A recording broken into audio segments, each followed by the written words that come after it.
So, we've got a number 1 deluxe meal. Is there anything else I can get you? Yeah, I'd also like a good night's sleep. Maybe something like the I didn't struggle all night with my uncomfortable CPAP mask. Sir, I think what you're looking for is Inspire. It's an implant that works inside your body to treat sleep apnea without a CPAP. Come on! He sounds hangry. Inspire, sleep apnea innovation. Inspire is not for everyone. Talk to your doctor to see if it's right for you, and review important safety information at inspiresleep.com. The Shark Deck. Johnny Mac with your daily comedy news. Theo Von had Hulk Hogan on his podcast, and they started talking about Hogan's wrestling career, and the topic shifted to Hulk's girlfriend, Sky Daly. Hulk said, "She's been around me a little bit now." Theo said, "She's beautiful." Theo continued to praise her beauty, but then Theo suggested she's better than Hulk is in looks, and that caused Hogan to appear slightly offended. Would there be some fisticuffs, or is Hogan a professional wrestler? Who knows, but Hulk quickly clarified that Theo Von is not his type and playfully advised him to hold his horses back. Rainn Wilson was up at Just for Laughs last week and said, "I literally made dozens and dozens of headlines when I revealed on Bill Maher's drunken, smoky, rambling podcast that I had been deeply unsatisfied at times while working on The Office.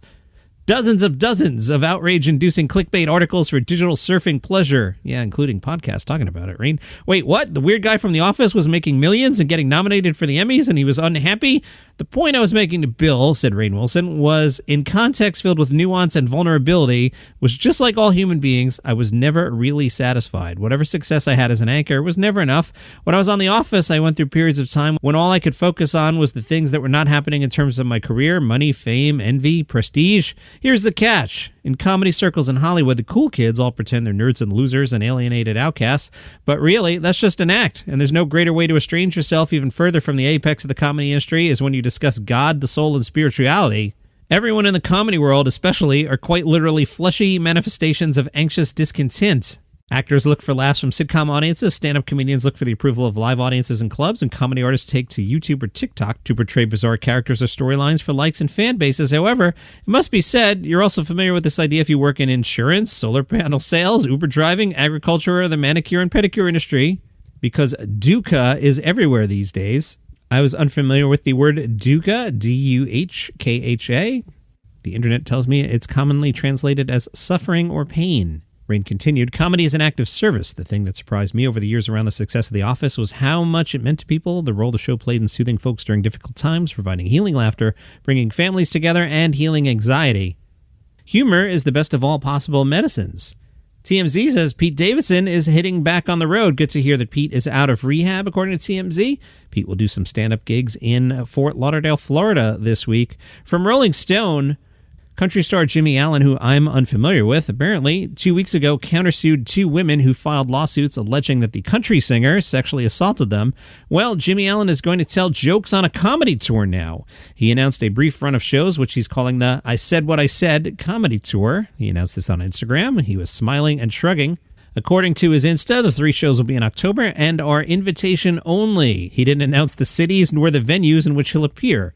Allen wrote, I said what I said, and I'm going to say it again during my 3-night comedy tour coming this October. All shows are invite only, so be sure to sign up with your email via link in bio to receive the latest news and how to win tickets. Apparently, Mr. Allen will also perform at the first annual Salute to American Heroes, a fundraising concert in Clearwater, Florida, on November 4th.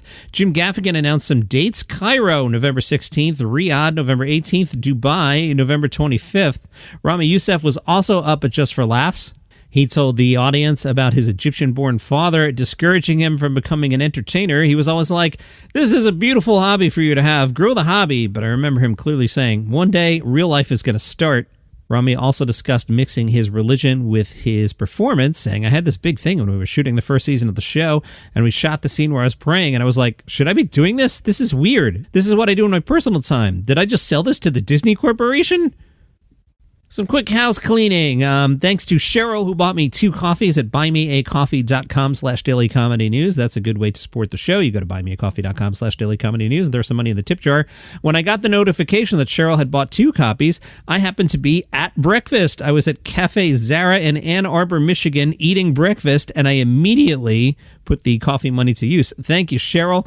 Also, thanks to everybody who weighed in on last week's interviews. For the most part, they were well received, and I've been encouraged to do it more. I think I'll do more around the Toronto Festival. Also want to shout out Tom, who shot me a note about the show about another topic. And to unnamed person, I think you instant messaged me, so since you didn't do it publicly, I will hold your name back. But you know who you are, who sent me a note about how to get rid of the pet odor in my basement studio. It seems to be gone today. I wasn't thinking about it. David Spade announced the Catch Me Inside tour. It'll start September 23rd at the Town Hall in New York City. Then on to Wilkes-Barre, Las Vegas, Colorado Springs, Sacramento, Houston, Fort Worth, Las Vegas, Baltimore, Philly. Information at davidspade.com. The Fringe Festival starts on Friday. Some of the shows include Dan Tiernan's Going Under. It is said that Dan embodies both a giddiness and ferocity on stage. From high-energy mania to perfectly crafted gags, he's especially great at following each winning punchline with an even better topper. He'll be at the Monkey Barrel. Johnny Pelham's show is called Optimism Over Despair. He makes a mockery of the lazy refrain, "You can't joke about anything these days." He has the exceptional ability to mine the biggest of laughs from the darkest of places. He'll be at the Pleasance Courtyard upstairs. And a sad note from Jim Jefferies. Jim has shared a touching tribute to his nephew after confirming that Jim's nephew is among those presumed dead in a Queensland Army helicopter crash. The Australian Army chopper was conducting a joint military exercise as part of Operation Talesman Sabre. It crashed in the waters off the Whitsunday Islands on Friday. Captain Daniel Lyon, Lieutenant Maxwell Nugent, Warrant Officer Class 2 Joseph Laycock, and Corporal Alexander Knaggs were named by the Chief of Army Lieutenant General Simon Stewart as the four involved in the crash.